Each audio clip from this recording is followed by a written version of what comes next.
Bonjour et bienvenue à Loi Divine.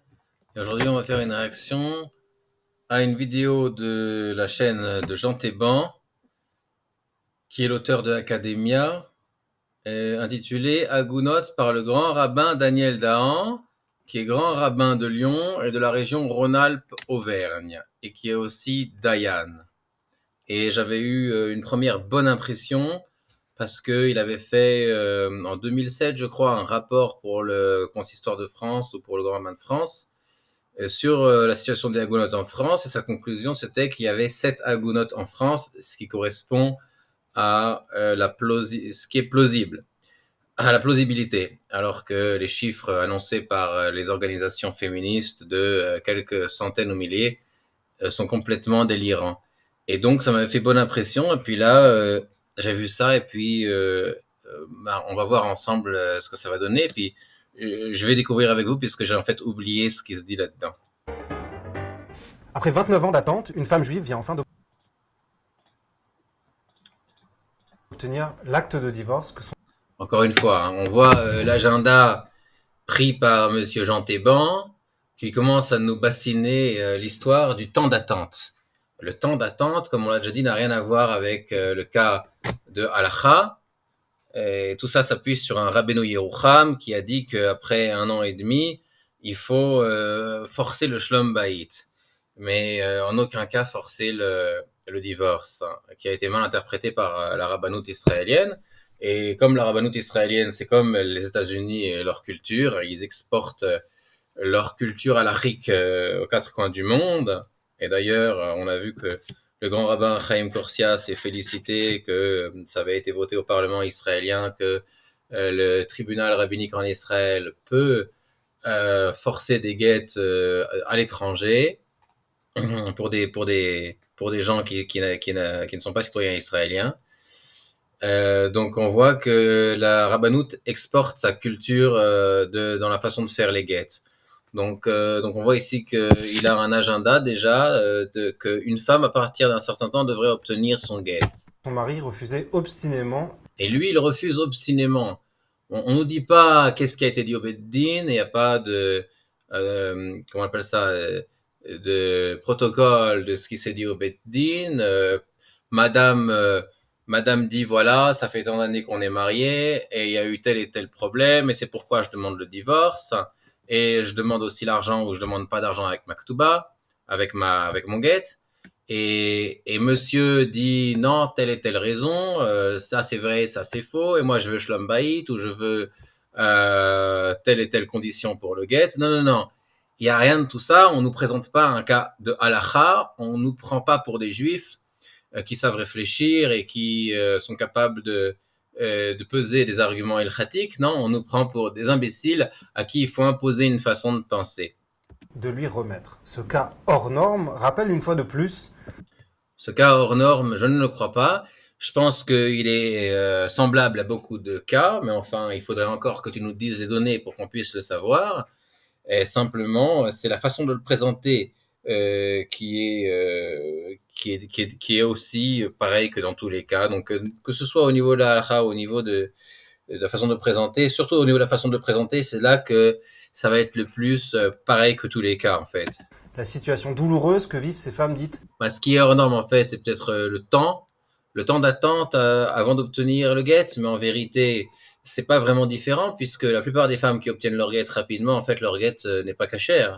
agounotes, ces femmes enchaînées qui ne peuvent Bah non, elle n'est pas agounote. Si son mari, elle sait où il est et qu'elle peut lui réclamer un get, elle n'est pas agouna. se remarier à cause du chantage de leur ancien...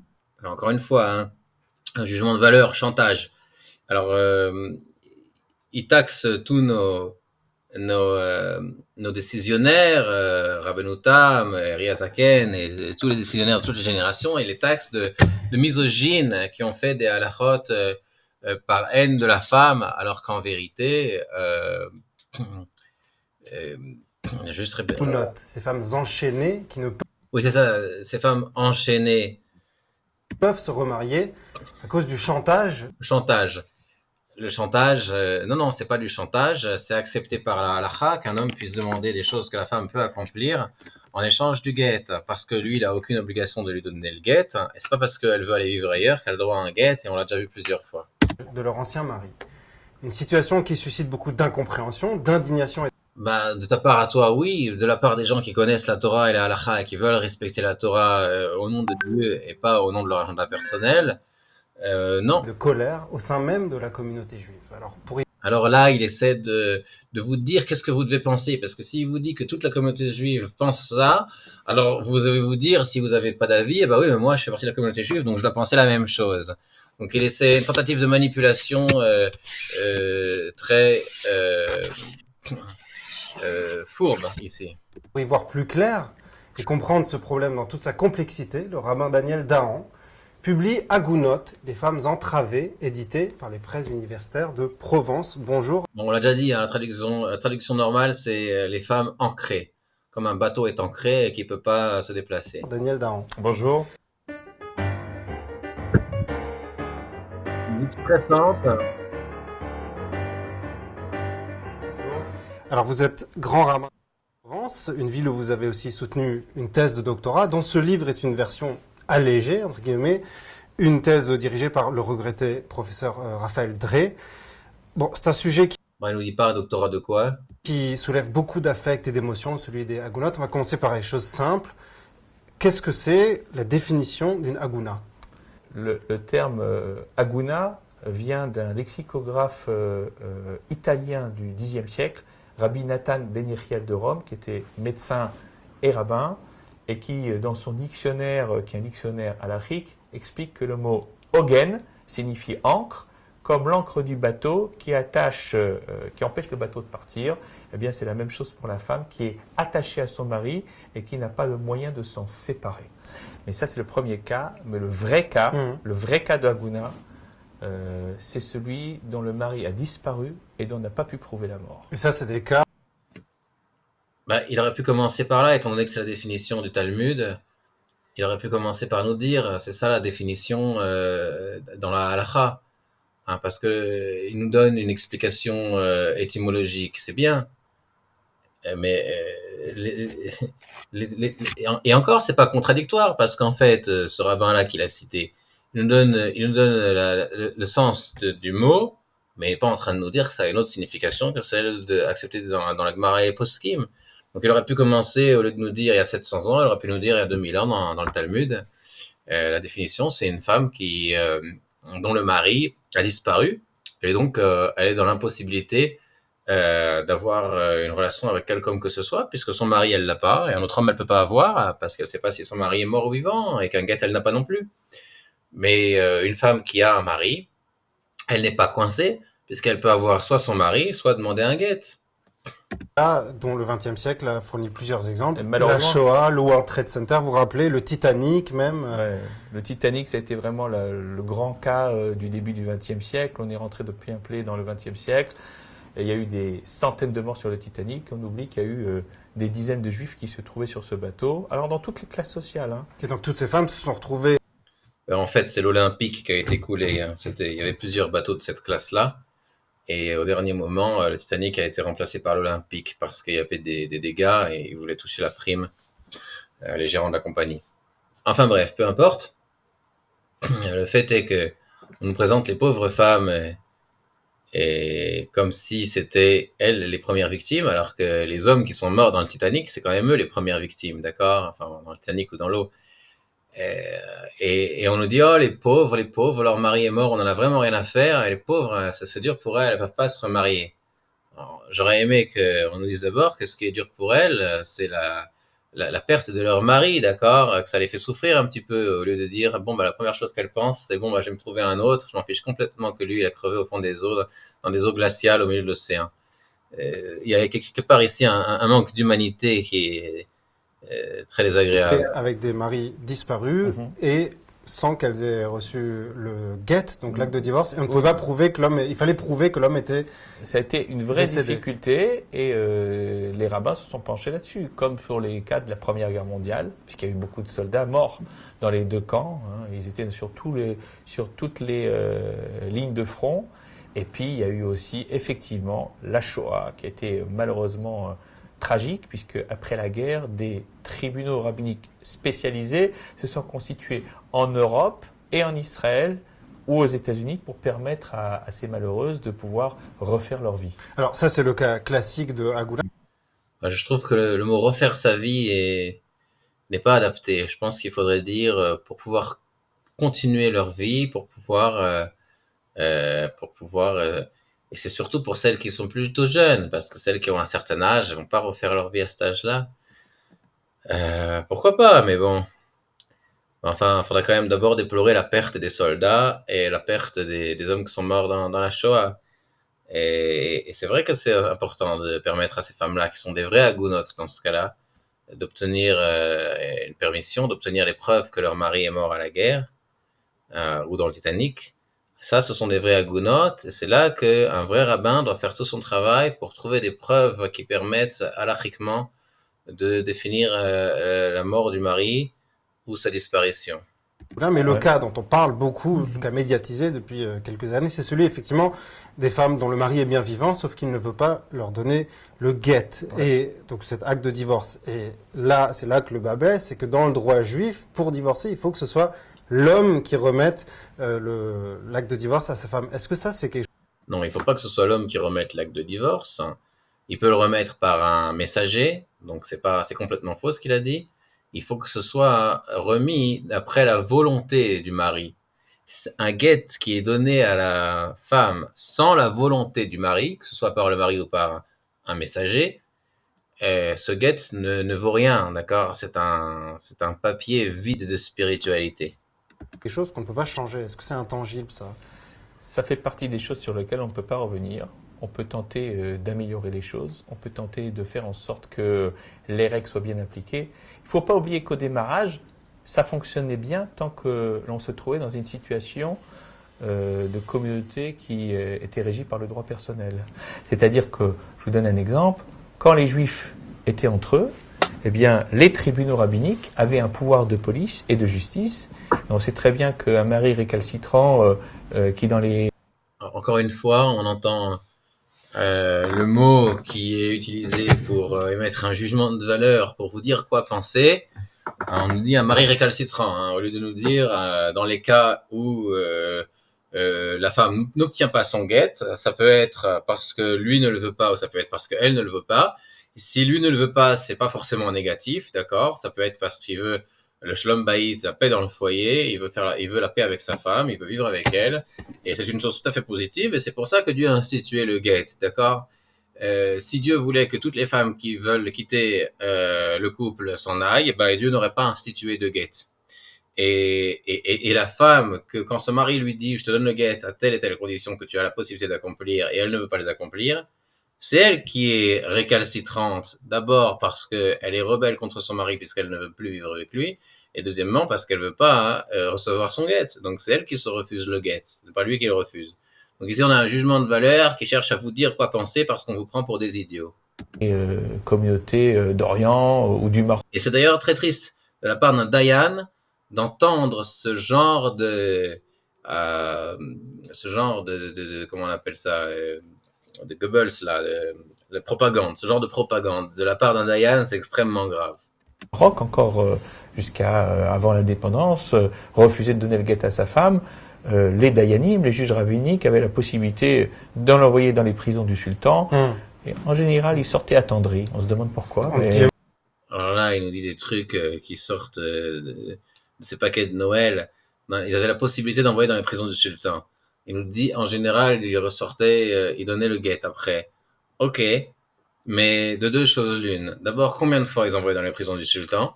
Quels étaient les cas pour lesquels ils envoyaient dans les prisons du sultan?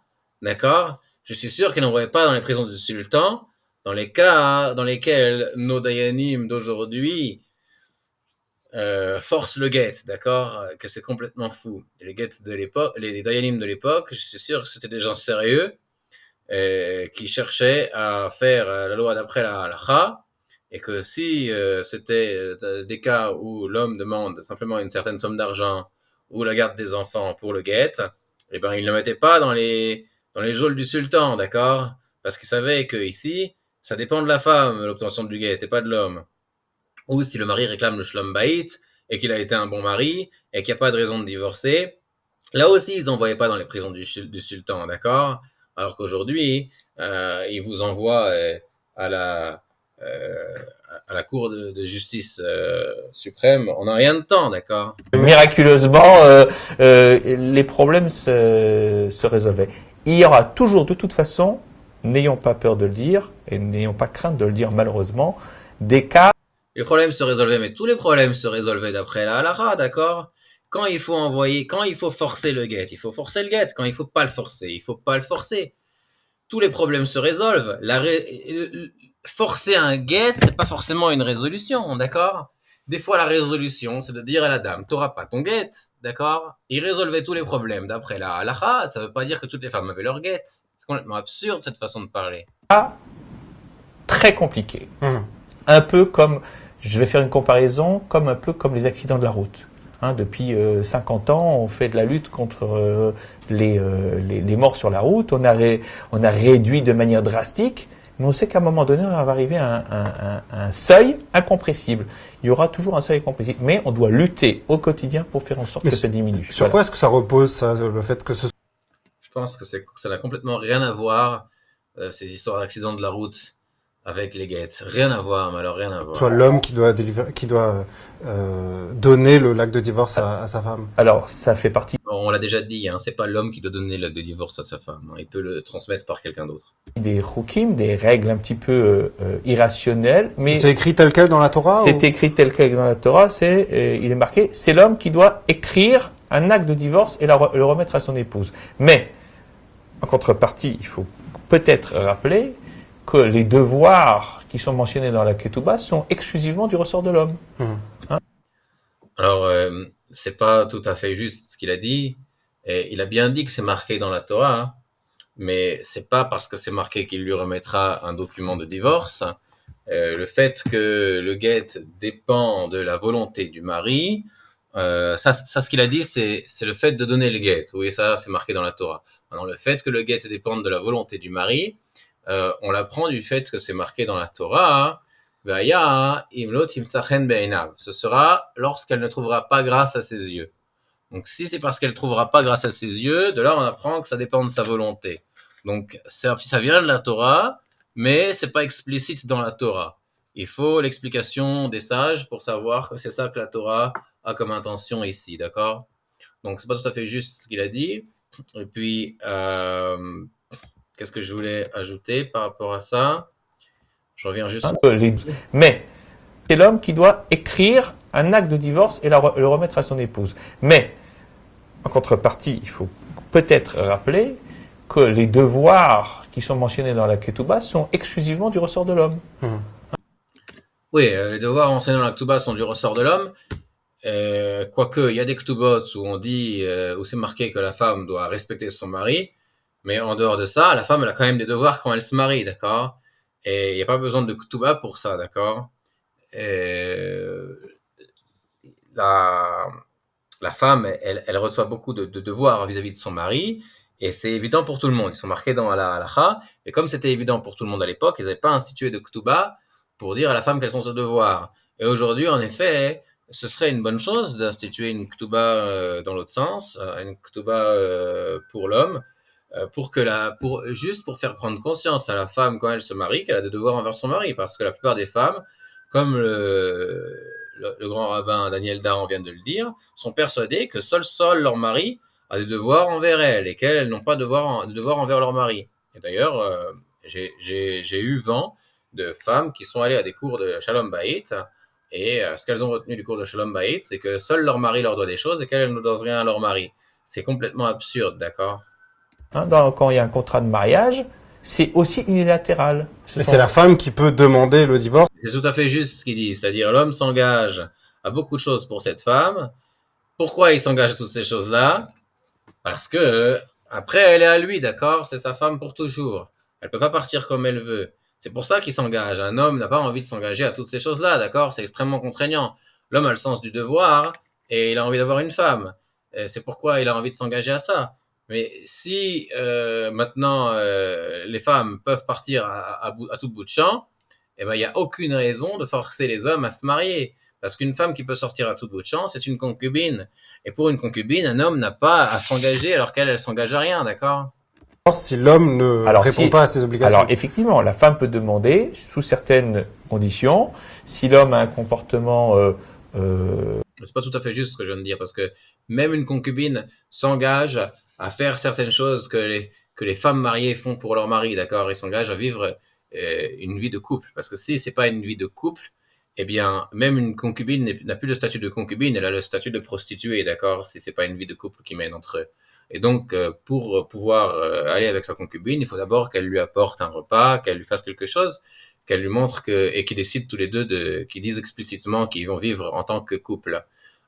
C'est une discussion dans les décisionnaires, dans les Rishonim et dans les Acharonim, savoir si la concubine est permise. Anormal, si l'homme a des sautes d'humeur, si l'homme ne répond pas aux obligations qui sont contenues à la Ketouba, elle peut demander au Beddin d'exiger le divorce. Alors c'est très marrant parce qu'il nous parle des sautes d'humeur de l'homme, mais on ne parle pas du tout de la manipulation émotionnelle de la femme, des sautes d'humeur de la femme, parce que les femmes ont bien plus de sautes d'humeur que l'homme, d'accord? Et quand un homme sort de ses gonds, c'est que sa femme a poussé loin la manipulation, d'accord? Donc aujourd'hui, les hommes sont examinés au microscope pour voir s'ils se comportent parfaitement, mais les femmes, elles ont un passe-droit, hein, et on voit également ici, également vis-à-vis des dayanim, de certains dayanim. C'est complètement fou.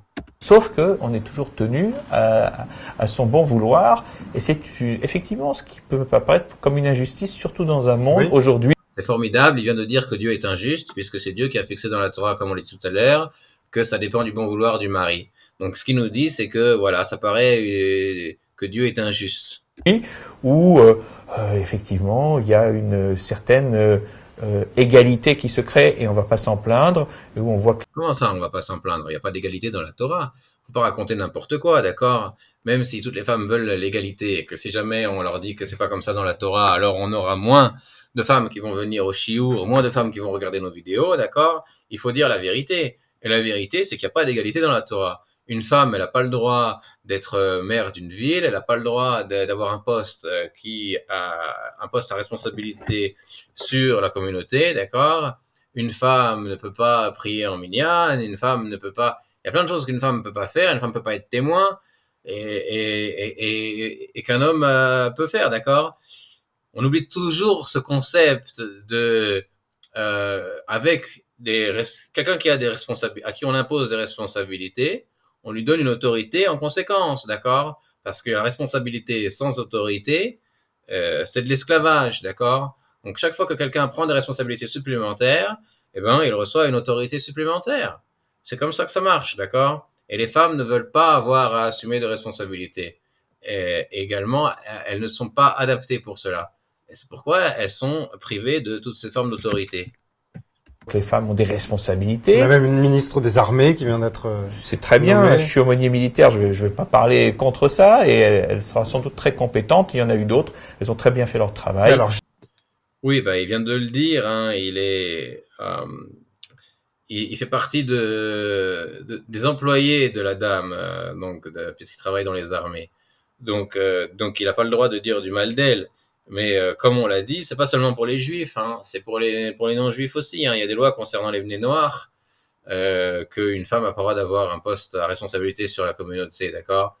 Surtout qu'ici, on parle de femmes qui vont décider d'envoyer les hommes à la guerre, alors elles sont dispensées d'aller à la guerre, d'accord? C'est complètement absurde, d'accord? Aujourd'hui, les femmes disent aux hommes d'aller à la guerre, voilà, toi, va à la guerre, toi, on va te recruter, etc.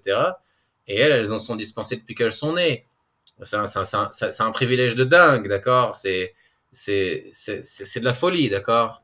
Il est évident qu'une personne qui n'a pas cette responsabilité sur son dos ne va pas prendre sérieusement en question ce qui peut arriver aux autres, d'accord? Il est évident qu'il faut un homme à ce poste-là, d'accord? Il me dit, elle est très bien, il y en a eu d'autres, on s'en fiche qu'il y en a eu d'autres, et c'est très très grave que ce soit des femmes qui aient les responsabilités sur l'armée. Justement, est-ce que la loi juive, elle va pas de plus en plus apparaître comme un archaïsme? Moi, c'est ce que j'entends quand je parle de ça à des amis. On me dit, mais c'est archaïque, complètement à côté de la réalité. Quand il nous dit c'est ce que j'entends, il veut nous dire que c'est ce qu'il pense, mais ça se fait pas trop de le dire, alors il ose pas le dire. Alors, en fait, il est en train d'insulter Dieu, quoi, carrément. La notion d'archaïsme et de modernisme, c'est quelque chose de très subtil. Moi, je dirais que le modernisme et l'archaïsme, ce sont des données qui évoluent aux fonctions des modes. La réalité tangible, c'est que le peuple juif a défié les lois de la statistique. Il y a 50 ans, il y avait un juif américain qui s'appelait George Friedman, qui avait écrit un livre qui s'appelait La disparition du peuple juif, où il démontrait, statistique à l'appui, que, eh bien, il y aurait plus de juifs d'ici quelques dizaines d'années parce que la démographie, l'assimilation, les guerres, etc. Bon. Et c'est quoi le parallèle que vous voulez établir avec Le parallèle que je vais établir, c'est tout simplement qu'on défie les lois de la statistique, mais une des raisons pour lesquelles on les défie, c'est qu'on a su maintenir des règles qui sont restées intangibles à travers les siècles et qui ont assuré la pérennité. La cellule, la famille juive, eh bien, elle a cette pérennité, elle assure cette pérennité du peuple juif parce que ces règles, qui peuvent quelquefois paraître archaïques ou hors du temps, eh bien, ce sont elles qui assurent le bon fonctionnement de la société juive.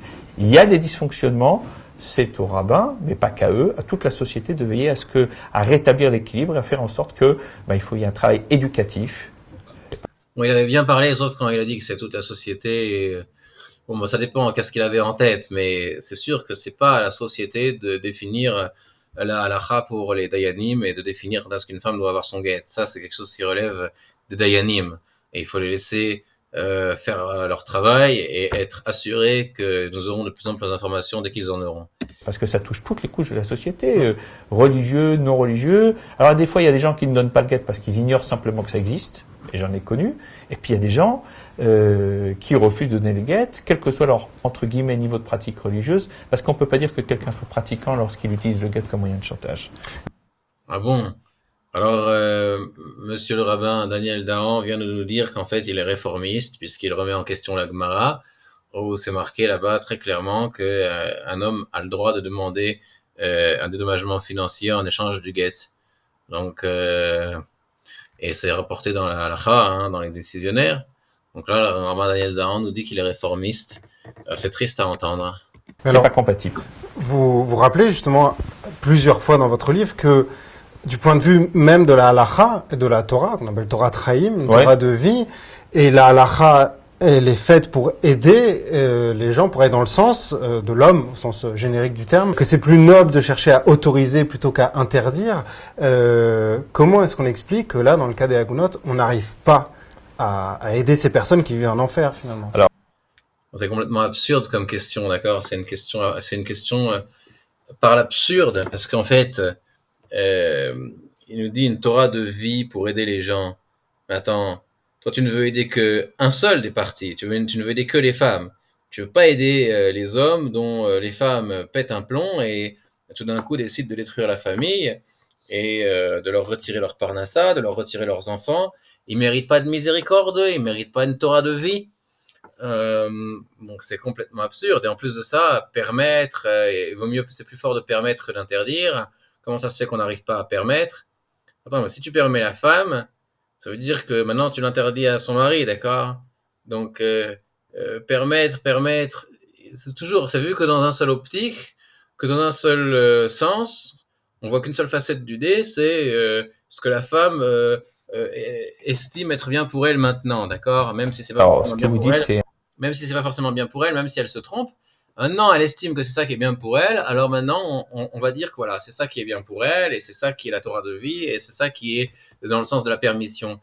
Mais si tu maintenant permets une femme, alors que le guet, il est pas cachère, il a été forcé parce qu'on a forcé le mari à donner le guet, t'es pas en train de permettre là, t'es en train d'interdire parce que les enfants qu'elle aura, elle va être interdite en fait à tous les hommes puisqu'en fait son guet sera pas soul, et puis les enfants qu'elle aura ils seront mamzerim, ils pourront pas se marier avec des juifs, d'accord?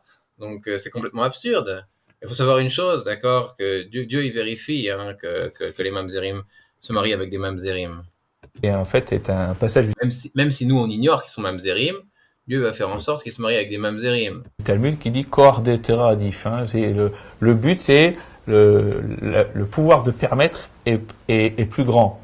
Parce que Bon, mais là, ça n'a pas de sens parce qu'il ne s'agit pas qu'ici, on a des tomates pas cachères et des tomates cachères, des boulettes pas cachères et des boulettes cachères. Et ici, il faut juste savoir qu'est-ce qu'il faut faire. Pas pas, il n'y a pas ici de notion de permettre ou de pas permettre. C'est clair, n'importe qui peut interdire. C'est facile, qu'à dire que tout est interdit. Quand il s'agit de permettre, il faut avoir des preuves, il faut trouver un raisonnement. Donc, ça a un sens, ce qu'ils disent, dans le cas d'une femme où le mari a disparu à la guerre. Et là, il faut trouver des preuves pour permettre, pour pouvoir affirmer qu'effectivement, on a suffisamment de preuves pour affirmer qu'il est mort. Et donc, elle peut se remarier. Mais dans le cas d'une femme dont le mari il est là, hein, ça s'applique pas à ce qu'il dit. Donc le rôle de rabbin, c'est de faciliter la vie des fidèles. C'est pas toujours perçu comme tel, mais en tout cas, c'est comme ça. Oui, on cherche à arranger les choses, mais il y a des règles qui sont intangibles. Ceci dit, il faut quand même préciser qu'il y a des moyens de pression qui sont mis en œuvre dans le cadre de la halakha pour pousser les maris récalcitrants à donner le guet. Par exemple, à partir du moment où tu les définis, tous les maris qui veulent pas donner le guet comme récalcitrants, on doute fortement que les moyens de pression soient d'après la halakha comme tu viens de le prétendre. Par exemple, on peut aller jusqu'à l'exclure de toute vie communautaire. Ça s'appelle l'excommunion, et l'excommunion rend le guet pasoul, c'est Rabbeinu Tam qui a dit ça. Lui, ce qu'il veut dire, c'est il fait appel à ce qu'on appelle les achakot de Rabbeinu Tam, les éloignements de Rabbeinu Tam. Rabbeinu Tam a institué une forme d'éloignement de la personne pour le pousser à donner le guet, mais ça ne le force pas. Et les éloignements de Rabbeinu Tam, c'était quelque chose de très fin, qui était valable à la génération de Rabbeinu Tam et peut-être une génération après.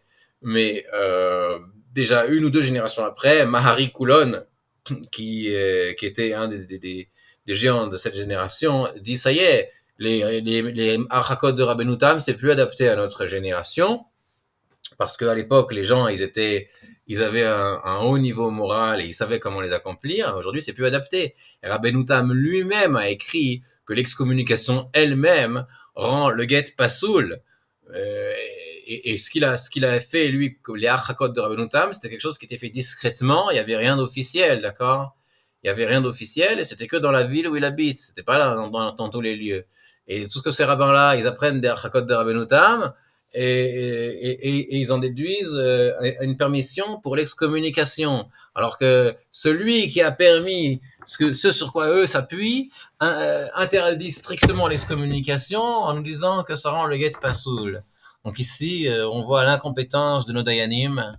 C'est-à-dire qu'on va plus l'appeler à la Torah. On va plus le compter dans le minyan, on va refuser d'enterrer ses proches, on peut même aller jusqu'à refuser de faire la circoncision à ses enfants. Ça, ce sont des choses qu'on fait aujourd'hui en France ? Alors, je peux vous dire que la semaine dernière est apparu un courrier du Grand Rabbin de France demandant à l'appel d'un bédine étranger à ce qu'une personne soit totalement mise à l'écart, qu'on ne lui adresse pas la parole parce qu'il refuse de donner le guet à sa femme. Sa photo est apparue sur Internet dans les écrits officiels du Grand Rabbinat de France et on dit, attention, il y a un ktav sirouv, c'est-à-dire un acte officiel d'un bédine qui demande à ce que cette personne soit mise à l'écart de toute vie communautaire. Alors, je ne sais pas en quelle année ça a été fait, ça, sous quel grand rabbin. Ça m'étonnerait que ce soit fait au temps du grand rabbin Citruc. Mais en vérité, ce qu'il est en train de nous dire, c'est que la mafia de la rabbanoute israélienne étend ses tentacules partout dans le monde jusqu'en France, et qu'ils ont demandé au grand rabbin de France de diffuser une excommunication pour un homme qui refuse de donner les guets à sa femme, qui apparemment vit en France. Donc, a priori, ça les regarde pas, d'accord, en Israël. Ça regarde les dayanim de France. Et les dayanim sont pas des imbéciles, ce sont pas des naïfs. Ils ont les moyens de faire pression quand ils le veulent, en France aussi, d'accord, s'ils jugent que c'est nécessaire. Donc ici, ils suivent les ordres du parrain de la mafia rabbanoute israélienne sans poser de questions, sous prétexte qu'ils ont écrit un acte de refus de donner le guet, chose qui est totalement nouvelle, d'accord. Avant l'État d'Israël, il n'y avait pas de telle notion dans la halakha de acte de refus de donner le guet. C'est complètement absurde, d'accord. Ça veut rien dire parce qu'il peut y avoir tout un tas de bonnes raisons de refuser de donner le guet. Donc acte de refus, c'est de la propagande, du réformisme, tout ce genre de choses. De coercition. Voilà, on va s'arrêter là pour l'instant. Mettez un pouce, mettez un commentaire pour me dire ce que vous en avez pensé et envoyez à un ami.